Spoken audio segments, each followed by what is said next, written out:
আটা গুলানোর ঝামেলা ছাড়া খুবই অল্প তেলে এবং খুব কম সময়ে বানিয়ে ফেলুন এই নাস্তাটি যেমন সফট তেমনই হচ্ছে মজাদার। বাচ্চাদের টিফিনেও কিন্তু দিতে পারেন এবং ছোট থেকে বুড়ো সবারই খুব পছন্দের খাবার হবে। একবার বানালে বারবার খেতে ইচ্ছা করবে। চলুন তাহলে রেসিপিতে চলে যায়। প্রথমে 1 কাপ আটা নেব অথবা ময়দা, তারপর হচ্ছে 1/4 কাপ হচ্ছে গুঁড়া দুধ দিব। গুঁড়া দুধ দিলে খাবারটা টেস্টি হয় নাস্তাটা। তারপর পরিমাণ মতো লবণ দিয়ে শুকনো উপকরণগুলো খুব সুন্দরভাবে মিক্স করতে হবে। দেখেন আমি যেভাবে মিক্স করছি, নাস্তাটা এতটাই মজা যা আপনি বারবার বানাবেন এবং খুবই সহজভাবে। তারপর হচ্ছে পরিমাণ মতো পানি দিতে হবে, তবে একবারে ঢেলে দিবেন না। আমি 3 থেকে 4 বারে পানিটা মিক্স করেছি, আপনারাও ঠিক এভাবে মিক্স করবেন। একবারে দিলে অনেক পাতলা হয়ে যেতে পারে আর লামস হয়ে যেতে পারে, এই জন্য অল্প অল্প করে পানি দিবেন আর হচ্ছে বারবার মিক্স করবেন। দেখেন আমার ব্যাটারটা কেমন হয়েছে, ঠিক এরকম হবে আপনার ব্যাটারটাও। দেখেন পাতলাও হবে না আবার অনেক বেশি ঘনও হবে না। ঠিক এরকম যখন হবে তখন একটা প্যানে অল্প পরিমাণ তেল নিয়ে নেবেন। তেলটা ব্রাশ করে তারপর এর মধ্যে হচ্ছে ব্যাটারটা ঢেলে দিবেন।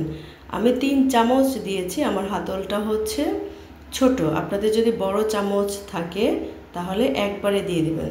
দেখেন ব্যাটারটা দেওয়ার পরে এরকম করে হচ্ছে ঘুরিয়ে ঘুরিয়ে চারপাশ ছড়ায় দিতে হবে। আর যদি এভাবে না ঘোরান তাহলে এক মাঝখানে হচ্ছে শক্ত হয়ে যাবে।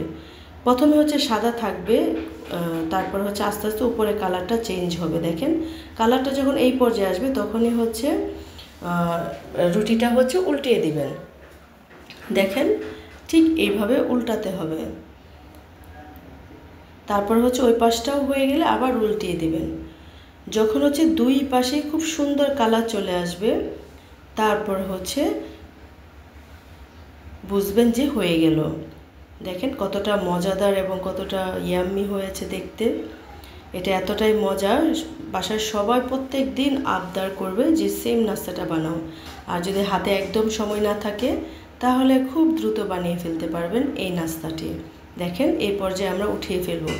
দেখেন প্রত্যেকটা নাস্তার রুটিগুলো কি মজার হয়েছে দেখতে, এবং আমার কিন্তু জাস্ট 10 মিনিটের মতো সময় লেগেছে 6টা রুটি বানাতে। আপনার হাতে যদি একদমই সময় না থাকে এবং আপনি যদি খুব দ্রুত কিছু নাস্তা বানাতে চান তাহলে হচ্ছে এটা বানিয়ে ফেলবেন। শুধুও খাওয়া যায়, খুব মজা, কিছুই লাগে না। আর যদি হচ্ছে চাইলে অন্য কিছু দিয়ে খেতে পারেন। এটা কিন্তু বাচ্চাদের টিফিনের জন্য একদম পারফেক্ট। গুঁড়া দুধ দেওয়াতে অনেক টেস্টি হয়েছে, আর গুঁড়া দুধ দেওয়াতে হচ্ছে সাথে আর কিছুই খেতে হবে না। যদি ভালো লাগে ভিডিওটি লাইক দিয়ে অবশ্যই পাশে থাকবেন।